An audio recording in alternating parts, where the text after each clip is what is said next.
of Podcasts Radio Network proudly presents the Wrestling is Real podcast, because wrestling needs us.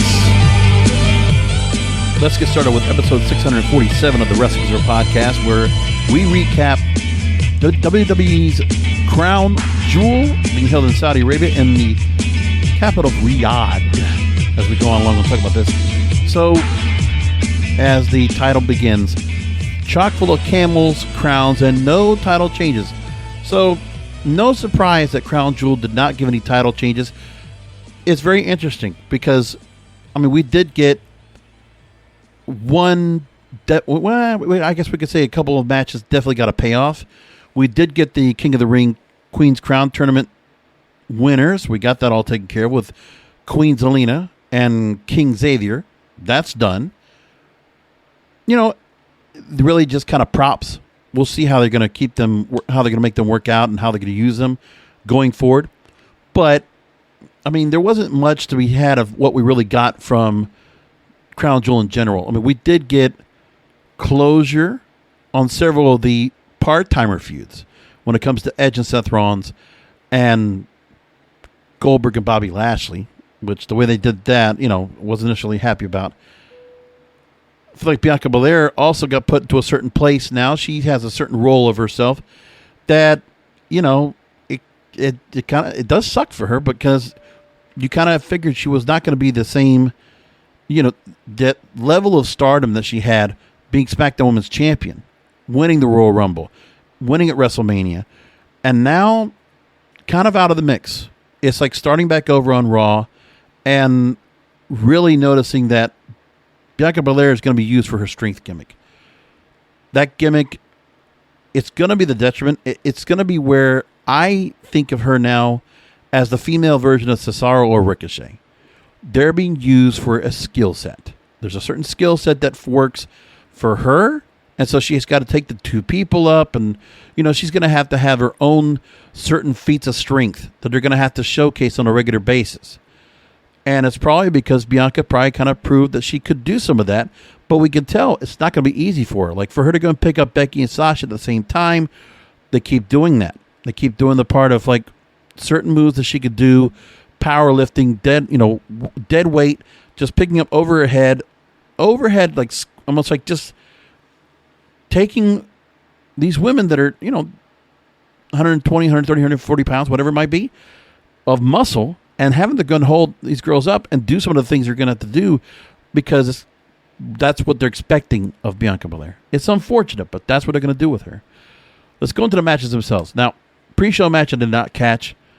Was still in the middle of work, so trying to go ahead and be able to watch this show was pretty much a task at hand. But this is what I've done, and I didn't want to worry about recording too early on because I had other things to take care of after the show ended, so I decided let me just do it my normal at night. And I've already changed my schedule around anyway, because if you didn't catch it, my regular Wrestling is Real podcast, which you would have caught normally at this time every week, or actually this would have been different because normally the Broadcasters podcast will be dropped tonight. That's what I will be recording tonight.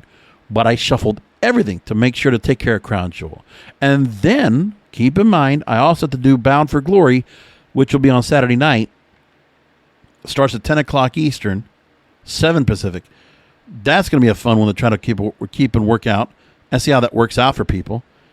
But hopefully it doesn't end too late and I can immediately do the show after the fact and get it done and be ready to go. That's what I'm going to hope for. So Bound for Glory coming up this weekend. Going to do that on Saturday night. I'll have that for everybody. I know a lot of people really look forward to the Impact Wrestling recaps because there's not a lot of people that will do it. So I will because I like it and I always watch Bound for Glory. So I'll do that, and I'll have that for everybody on the program Saturday night or early Sunday morning for all of you that will listen in. Usos over Hurt Business. Yeah, I didn't catch this, and I was not surprised the Usos would finish in this fashion. I mean, Cedric and Shelton have already been made to look like pawns. They're not made to be strong here. Like they're pseudo Hurt Business, but they're really just a tag team in name with a little bit of help. They're just being cronies right now for Lashley, and not even good cronies. Kind of semi-detached. Because you're not seeing Lashley out there accompanied by Cedric Alexander and Shelton Benjamin. Not yet. I know MVP, even though I saw MVP was at a party and was getting announced and all this stuff. It was a TikTok video. But, MVP's not back. Bobby Lashley was just focused with Goldberg because they wanted to have anything with Cedric and Shelton to really be put in as part of the storyline anyway. They did a little bit, but not much. And when you've already broken up the Hurt Business, do we need to see him again? That's just my thought. First match, Edge against Seth Rollins, Hell in a Cell match. This was the match of the night. I mean, it was a good match with Lesnar and Reigns. And they did have a really good match with the three-way for the SmackDown Women's title. Bianca, Sasha, Becky. Really good job out there. Like, all the matches were not that bad. Maybe not that Queen's Crown Tournament final, but that's another story. So anyway, it's a brutal match. You expect it for these two. Edge playing it up like he wanted to. Early offense. Then Seth takes over. Some interesting things they did. A little bit of new twist because you had a point where Seth Rollins was up on the ropes. Table out to the floor. And are in the steel cage. Edge bouncing Seth Rollins off the cage onto the table. It looked really good. I mean, you could see that Seth was kind of playing for it, ready to go. Kind of held on to the cage for like a half second. So it wasn't just a full bounce off. So he had kind of like a way to position himself to fall into the table. That looked really good. But this feud was finished. They put everything in it. They put tables in. You got the bar from the chair spot. You had the chair spot. You had the stairs used. You had the toolbox. All the nooks and crannies that were in the match. In a Hell in a Cell, they did it. There was a very good Hell in a Cell match. And this feud, by far, if you're going to look about year-end feuds, this is the best feud. Besides the Bloodline, this is the best feud they had all year in WWE, period. Bar none. The best they had. You can't even... There's nobody else to really compare with. They did such a good job with it. They found their way. Edge obviously put a lot of work into this. Seth Rollins, and the story they already had before, it was going to be easy for them to tell if they did. And they did. They really went into everything going back to Edge helping out John Cena, and then the whole, concerto thing, chair on the neck, and John, all that stuff going on. Going back to that. And everything they did beforehand. So Edge had really good promos leading up to it. Seth also had good promos leading up into it. This is done. Stick a fork in it. They finished this feud tonight. That was it. No more. Very good match. Edge winning. Yeah, the way it was done, good. Seth got a whole lot of offense, and I really think Seth came out still pretty looking strong and looking formidable in defeat. But this was the best book match of the night. The match that everybody was really looking forward to, I thought, more than anything else. This is the match that really it paid off. And I can guarantee it. Something tells me that Edge probably had all the lining up of how this was booked and how he worked it directly with Rollins. And there was no input being done by Vince and the rest of the team. Same thing with Lesnar and Reigns. Because I feel like Paul Heyman signature all over it. To create the animosity where Paul is in the middle of it without being too much in the middle of it, but creating the friction and not putting Paul too much into it. And they added him just enough in this match to make sure of that. But we'll get back to that in a minute. For the Saudi Arabian audience, let's show a couple of their own similar featured wrestlers of the Arabian state. A couple of Middle Eastern wrestlers in Mansoor and Mustafa Ali. Only in Saudi Arabia are they going to get the adulation that they got. Mansoor, he won that battle royal. What they did, and it was a big deal. They made it a big deal at that time. Other than that, Mansoor hasn't necessarily been booked badly. Like, he's been definitely booked mid-card, and they featured him quite a bit with Mustafa Ali. They set that story up. They gave it a proper storyline. Even though it wasn't great, they gave a proper storyline. They got him in a tag team. They broke him up, and they set up this match here. And it got 10 minutes. It was a fine match. You could have started with this match, I think, and this crowd would have ate it up and loved it. Really worked out. RKO, Randy Orton and Riddle against AJ Styles and Omos. It's the match I didn't care about. Like, it was funny to see Matt Riddle coming out with the camel, the riding high comment for Michael Cole. That's expected. But yeah, the camel ride was funny. That was actually, it kind of fits with what they're trying to do with Riddle's character. It's a good match. It's predictable. I said that Riddle and Orton would win this match. There's just no reason why they wouldn't. And for AJ Styles and Omos, I just feel like, can we just break these two up already? I mean, they're going to keep Omos latched on because he's still green. We know that. But at some point, let's just put a proper manager with Omos. Let's get him out of this. Like, there's got to be somebody else you could put in with Omos to take over and move along with. Because this right here is not working. Honestly, I don't think you need to go and keep Omos with AJ Styles. I think what you do is, this is my thought process, take Omos out of this picture and make him the tough guy for Lashley. I'd feel better that way. Like, I feel like if you have Lashley make Omos part, kind of like the Hurt Business kind of feel, and then MVP comes along, and then this is where you have it, where Lashley and Omos, you could tag them, but then you keep Lashley strong, and Omos becomes like the paid enforcer for the Hurt Business, and takes himself away. He gets bought off by AJ Styles, and actually AJ Styles turns face as a result of Omos turning on AJ. And then you would have the point where Omos and AJ would have to come to a fight, but then Lashley would be in the way. I don't know. Just a thought process. Something that I think would kind of work out to me. Maybe. I don't know. You could tell me if I'm wrong. The Queen's Crown Tournament Finals. Hat tip to Denise Salcedo, who works on part of the Matman Wrestling Podcast and also works with Wrestling Observer Radio or Wrestling Observer Newsletter. And she timed all the matches, all of them, including all the matches in total. I think she said it was of the tournament itself before the finals. All the matches in total were 20 minutes. 20 minutes. What is that? 7 matches for an 8-woman tournament? 7 matches, 20 minutes.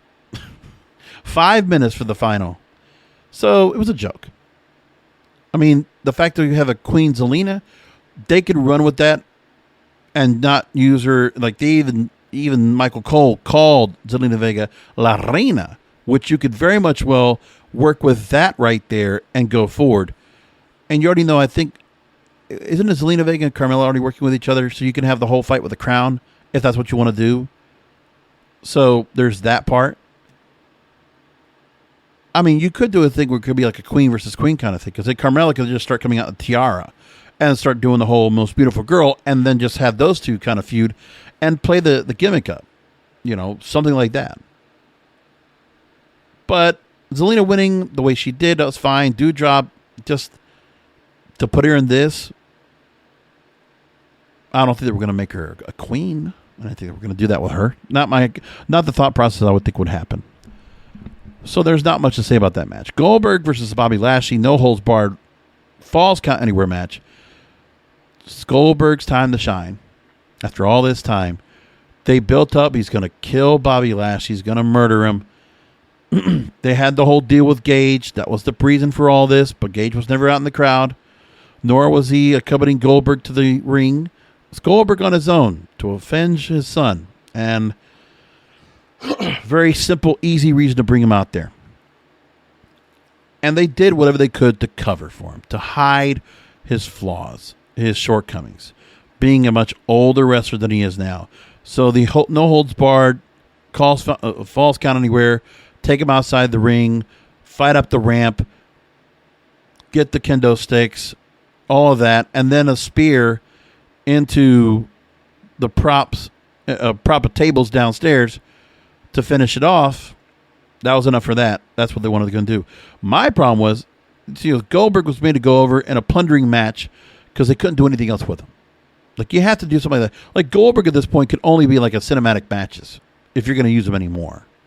Like, it's not good for him to be in the ring because they didn't even take that much time in the ring in the first place. let alone remember how the first time these two took on each other at SummerSlam. Like, this is a feud I'm done with. And it's just to get Goldberg into two major shows that he had to use. First of all, they had 2 appearances they had in this contract. They cashed in on those. Done. Okay, Goldberg, we'll see you next year. They use him. He gets the crowd adulation. They use him for the match.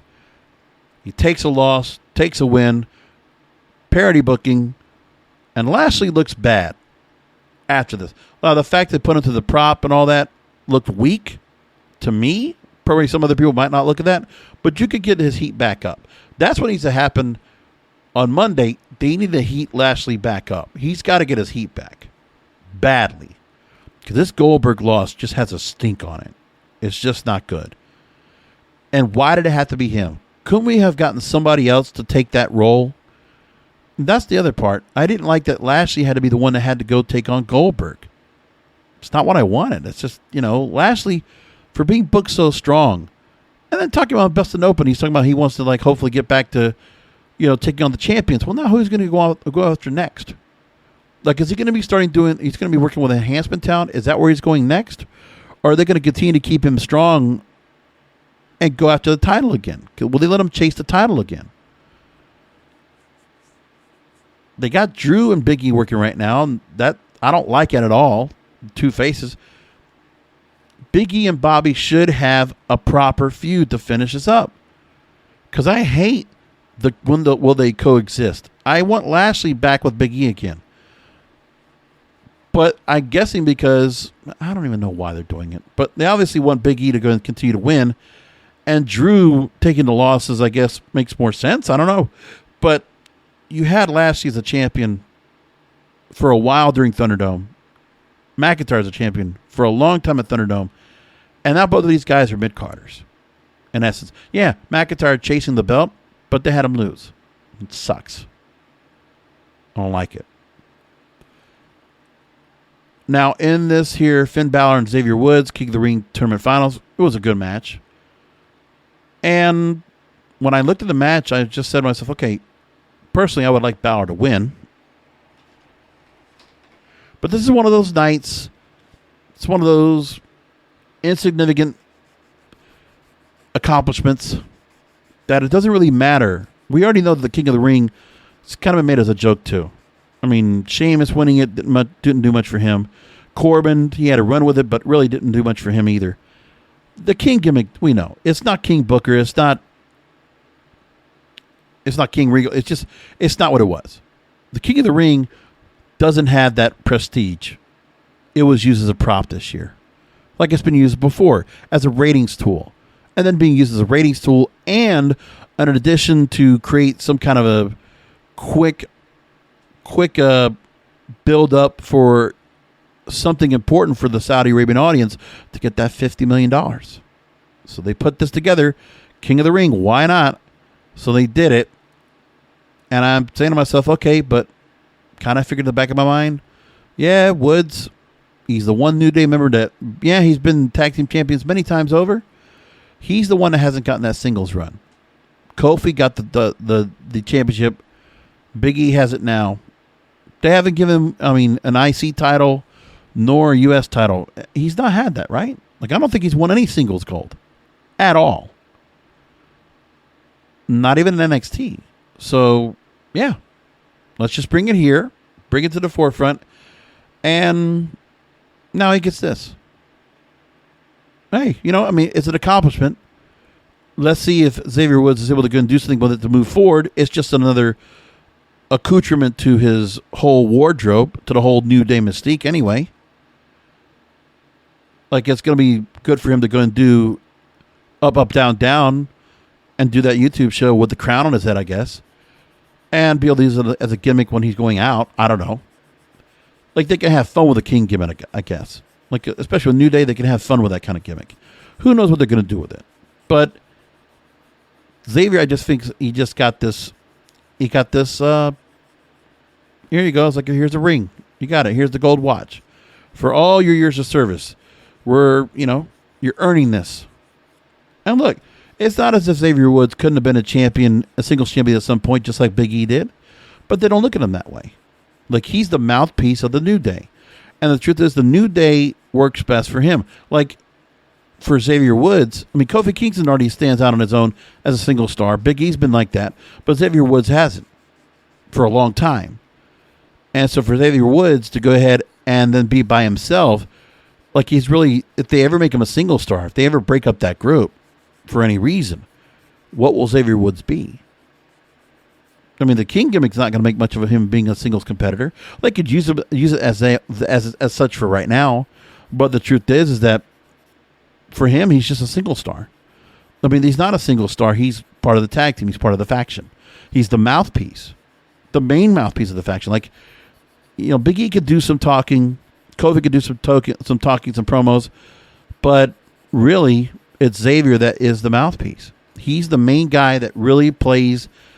He plays the formula of the New Day. He does all the chants, does all the things. He starts everything. Like, he's the setup. That's his role in New Day. And for him, the fact that they've kept New Day together for so long means a lot to them. So him to be tag team champion and all, and being part of this faction that he's been so instrumental in being part of. He's so important, such an important piece, as all three are. He's just never had that singles part. This is his chance to say, okay, I got this in a single star, and no, I didn't have Kofi and Big E to help me on this. I did it. This was me, myself, and I making this accomplishment. So I can say, much like my brothers in arms, Big E's been WWE champion. He's been IC champion. And now Kofi was many times IC champion and WWE champion. So now I got my thing on my own. I earned it. And now we can all celebrate. So there's that. Then we move on to Big E versus Drew McIntyre for the WWE Championship. Good long match. These guys work well, but this crowd was going to take anything like it was. I don't know how well this would have played in America. Like, it just have a regular crowd. I mean, sure, the kids would have loved it, you know, but I'm still, I mean, Big E, you want to make me really, like, look forward to watching him? Like, give me a better feud with him. Give me somebody else better to work with. I don't know who that is, but I think what I want is Big E to be with somebody that he absolutely is going to have a lot of trouble beating. Somebody that's completely, like, that it's going to be very hard to overpower. Like, he's going to be intimidated by, because he's a first-time champion. Like, it's too bad a Roman Reigns type isn't there to take him on, or a Brock Lesnar type. Like, we need somebody that's a formidable opponent, someone that absolutely looks like Big E would have trouble beating him. Like, you would have to come from behind. It's like Big E would need to be the underdog champion. I really feel like that's what he needs to be right now, because at this point, you know, he won this title as a result of Money in the Bank. And sure, he did beat Bobby Lashley in a steel cage to retain. But still, it comes down to Big E needs to be able to go and show strength as a champion. You can't just have the belt just to have the belt. Like, he has to look strong in victory, and he has to look formidable. Yeah, he got a win over Big E, or over Drew McIntyre. Okay, commendable. That and Bobby Lashley. But those stars aren't enough. You need somebody much more to make him even a stronger underdog. That, like, there's no way Big E's going to lose this belt. Because honestly, that's what I thought Lashley was. Lashley looks like he should be able to overpower Big E, and that Big E should have no chance retaining. But they did it anyway. Instead of letting that story go longer, they didn't do that. Instead, they let Drew McIntyre take the spot. They decided to let those guys run. But two faces, two fan favorites taking on each other, I don't even know why they even did this. But it didn't work. It wasn't a good idea. With Bianca Belair, at least you had a thing where Becky Lynch turned heel, and that changed things up. But, you know, you got to have the heel face gimmick really working out. That dynamic has to be made. And for a new champion, a first ever champion, this is like, you know, you want to play the story that as Big E is a champion, he's got to be able to say, okay, you're going to have trouble holding on to that Rock, kid. like really kind of play him off almost like a rookie here because he won the. Listen, he did the unthinkable. He did get the championship without the help of New Day for the most part, and here he is. But let's make him like the championship should make him a bigger star, and it's not. I just feel like, okay, it's still the same Biggie that was IC champion, the same Biggie that's part of New Day, except he has a belt. But does that belt have any prestige? Like, it's the fact, okay, Biggie makes the WWE Championship. It's not the WWE Championship that makes Big E. It's got to be the other way around. Like, you got to feel like, okay, we got a strong champion here. This guy's formidable, and he's able to take on all comers, and he's strong, and he's brave, and he's resilient. And he usually has the edge. If it's a veteran champion, that's what normally would happen. That's how Bobby Lashley was positioned. There would be nobody that could be able to beat him. And the only way they took him out was the cash-in. But they rushed through that feud so quickly, and they're rushing to this thing right here with Drew. I don't know what's going to happen with Drew. Are they going to do anything with him? They put him here. Well, also, I forgot. The draft is coming up. So we know we have to have that change up. And all these different changes are going to happen now. So Big E's going to have a new opponent. Lashley moves over. Doesn't McIntyre move over too? Yeah. So they did what they did. They hurried things up with Lashley because of the draft. They hurried this with McIntyre because of the draft. They hurried the thing with Bianca, Sasha, and Becky because of the draft. So that's what sucks. The draft was just inconvenient. Could have done it at any time, but they didn't really plan out the feuds to go to because they never do. The only one that really felt like they had a proper run with is because RK Bro, AJ Styles and Omos are where they are. Because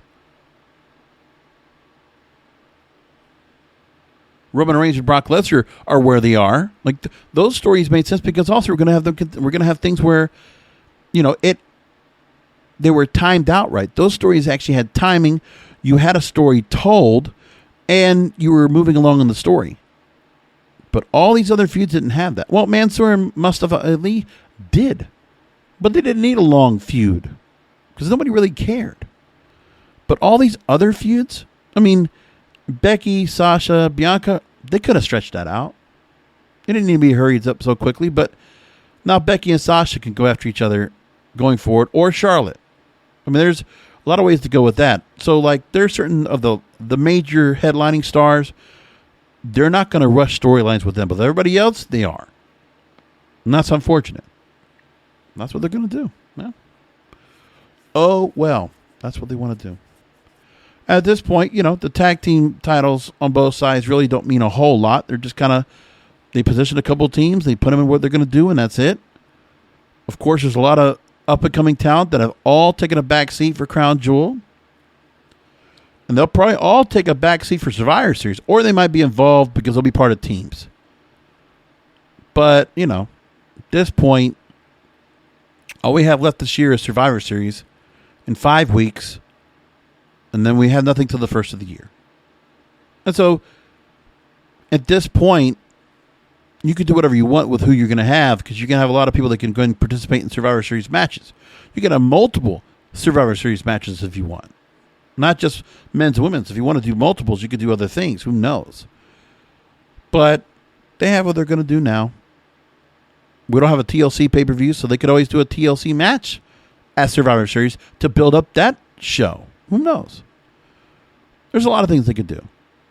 But in this meantime now, they're set with what they're going to do. Moving along, like I said, Becky, Bianca, Sasha, triple threat match for the SmackDown Women's title. No title change, but the three-way was very good. Bianca being used for the strength gimmick. She does have more charisma and more promo ability, so I give her that.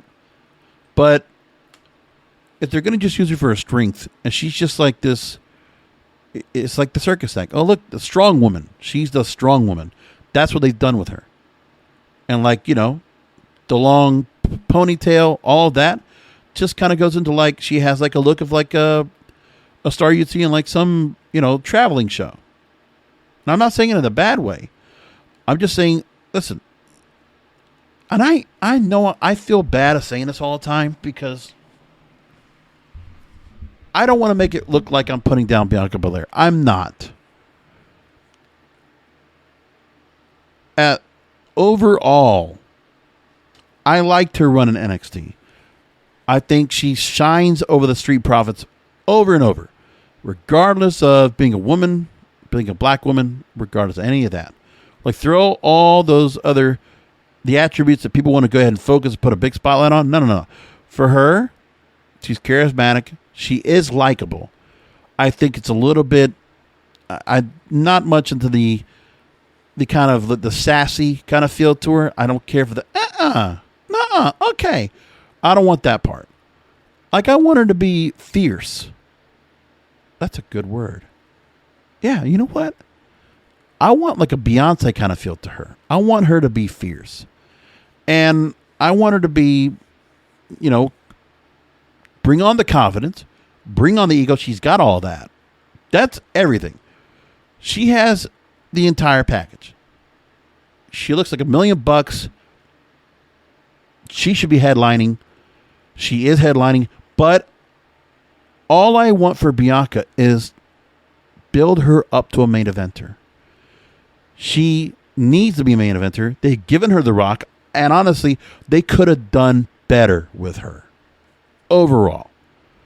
They haven't screwed up on her. She can absolutely, I think with Raw, you rehabilitate her back to the main event again. So whatever you can do with that Raw Women's title, however it gets turned out, they kind of figure things out as Survivor Series or whatever they're going to do to get to where they need to go with Charlotte. Now that she moves over to SmackDown, they have to figure out what they're going to do with the belt. Get that Raw Women's title back over to Raw, and that's Bianca's next chase. She needs to be chasing. And then ultimately claws, goes through every obstacle possible and wins that belt back. Wins the Raw title. And then rolls with it. Because now, second title reign as a champion, and then she's learned from past mistakes. So to have a 3-month run, made a mistake with Becky, will not make that mistake again. And I want her to also feel like, it's not like she needs to feel bad for herself. I want her to feel like, okay, chip on the shoulder. Give me chip on the shoulder, fierce Bianca Belair. Give me that. Because I want her to feel like she is being underappreciated. She's being, overlooked. I want her like that. That's what I want for her. It's like there's just so much there. And she just stands out so much more. I mean, Naomi kind of has that very much has the charisma, but doesn't have the skill, nor like all these extra attributes that Bianca Belair has. She's just a different specimen of human being. And I want that for her because I feel like you just give her a fierce side. But still, I mean, listen, she's got the $1 million smile. She looks amazing. She's gorgeous. She wrestles very well. That's another thing.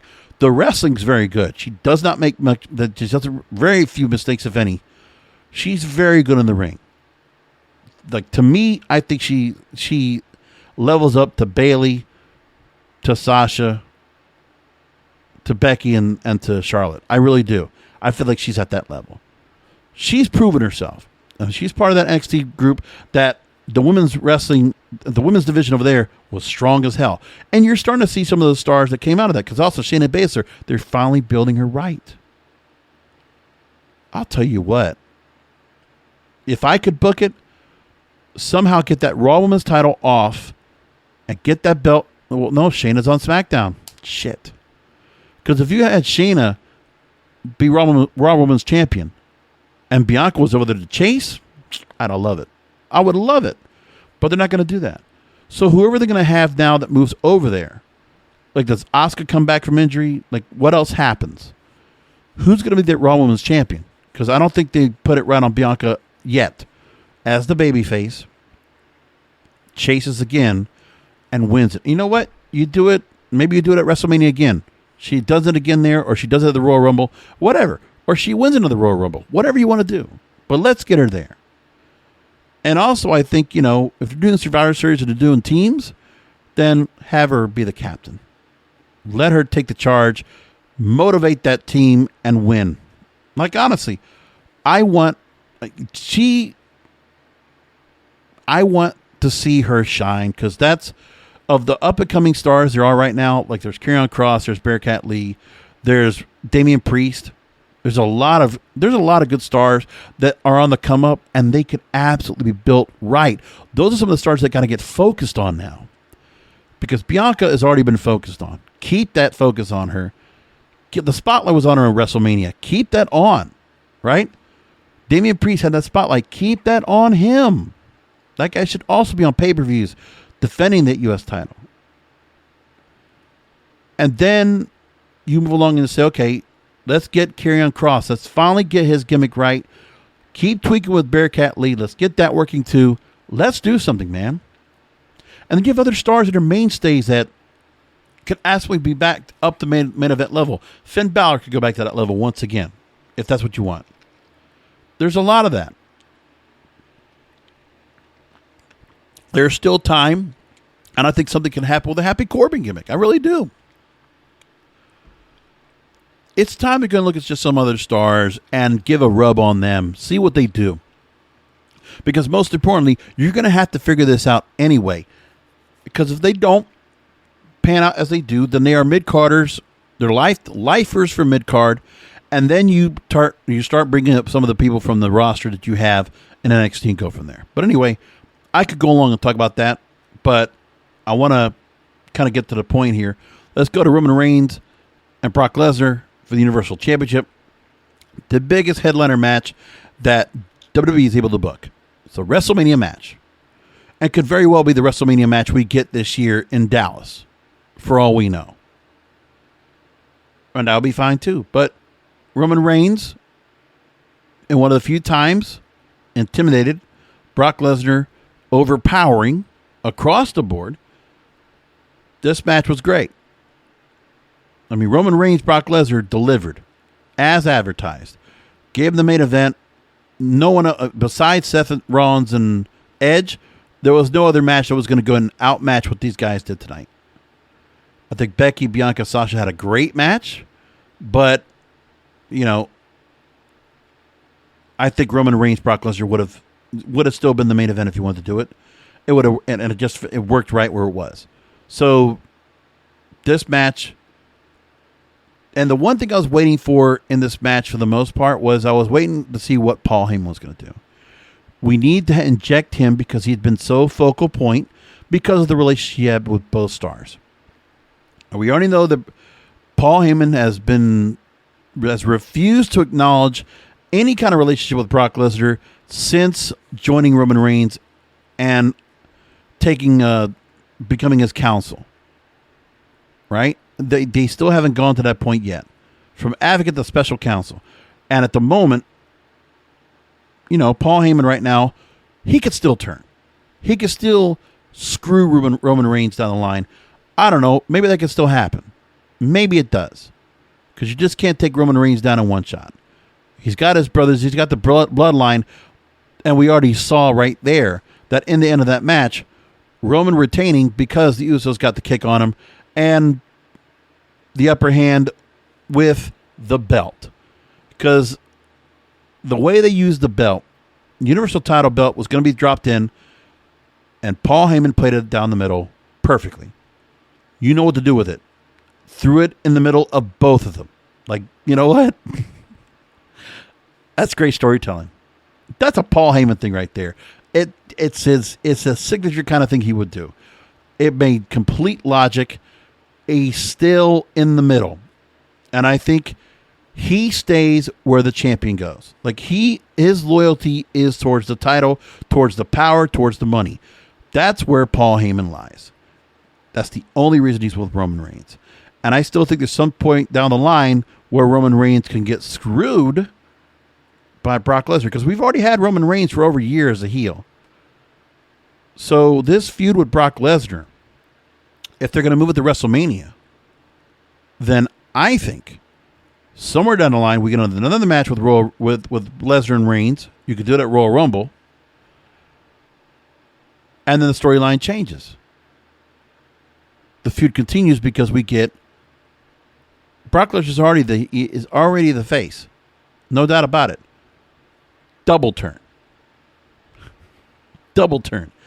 Brock Lesnar turns heel because he's accompanied back with Paul Heyman. Paul Heyman screws Roman Reigns in the bloodline. And Roman Reigns and the Usos are the biggest faces you've ever seen in your life. And Roman Reigns will be back to still be the tribal chief, still to acknowledge me. And now he's a face. Damn. He'll be John Cena big. He already pretty much is. But until this heel turn, Roman Reigns was already getting to a spot as a face. Then he did this heel turn, which has worked great because it has elevated him. I think Roman Reigns was going to elevate himself eventually to face, really as a top face. But like what they did with him now, how they booked him to this point now, since he came back from the leukemia diagnosis and he was in remission. So grateful. He's been booked so well since. And now the heel turn could be a full circle. And he could drop the belt to Lesnar in a double turn at Royal Rumble. And then you go ahead and the revenge on Lesnar and Heyman at WrestleMania. And then you're able to build that story into the main event without having to go for all these other part-timers. Like that story right there is a story I'd love to hear told all the way to the front. So even though, as I said, this show did have camels, crowns, no title changes, it still gives me hope. There's a lot of things that you could be doing right now if you're in that company that could be worked out. This roster is still great.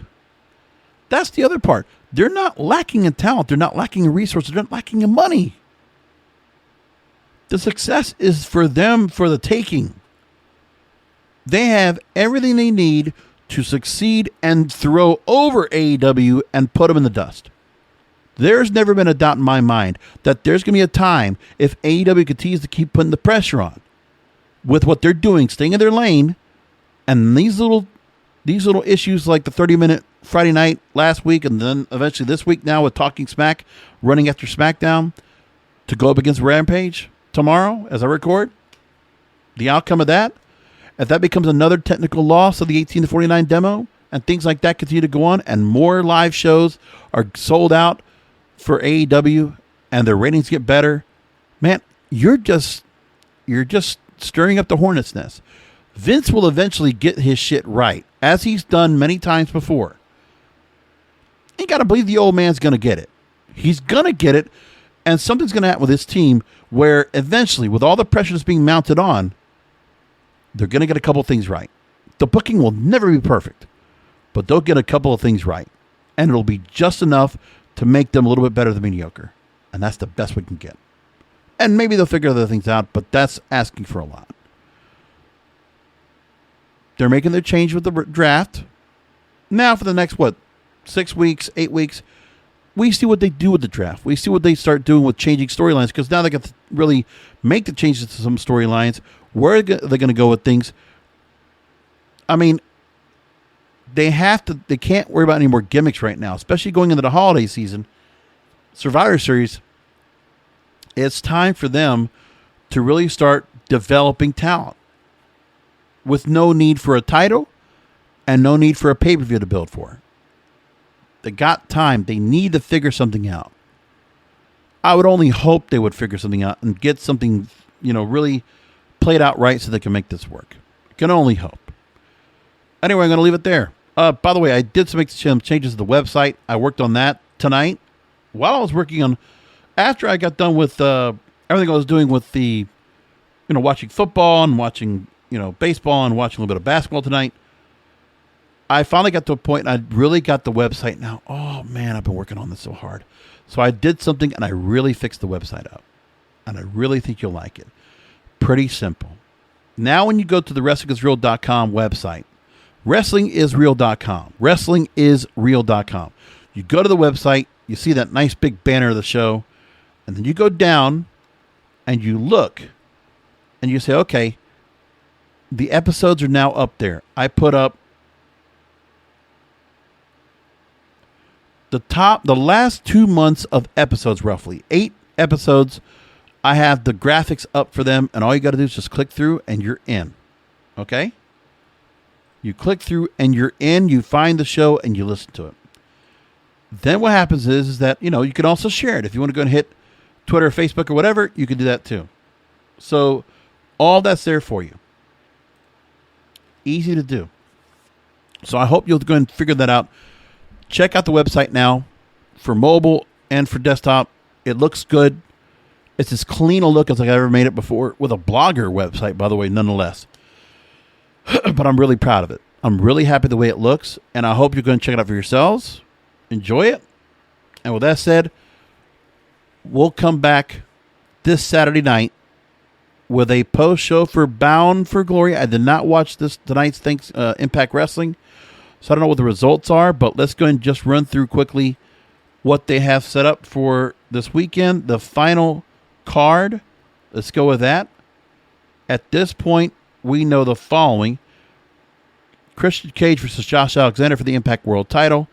Impact X Division Championship, it will be Trey Miguel versus Steve Macklin versus El Fantasmo.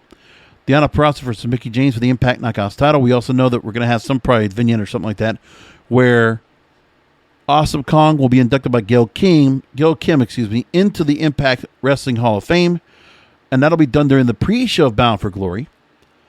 Impact Digital Media Championship, we now know that Crazy Steve, John Skyler, Fallah Bahh, Jordan Grace, Chelsea Green, and Tenille Dashwood will all be facing each other for that digital media title. Heath and Rhino versus Violent by Design, VBD.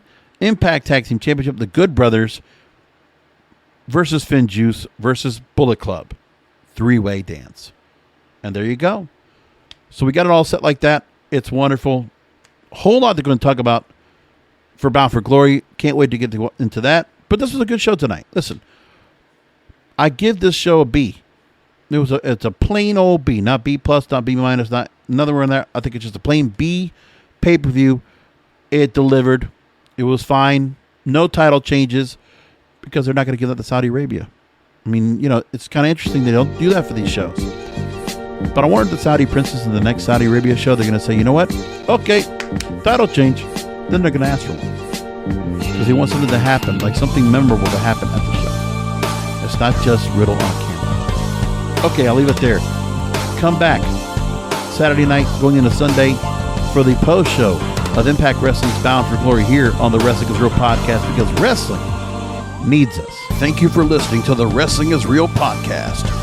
You can find all previous episodes at wrestlingisreal.com or subscribe to the show on all major podcast outlets, including Apple, Amazon, Google, Spotify, and iHeartRadio. Follow the King of Podcasts on Twitter, Facebook, and Instagram at King of Podcasts, and search King of Podcasts on YouTube, or type youtube.com/JBRASCO951. This has been a presentation of the King of Podcasts Radio Network.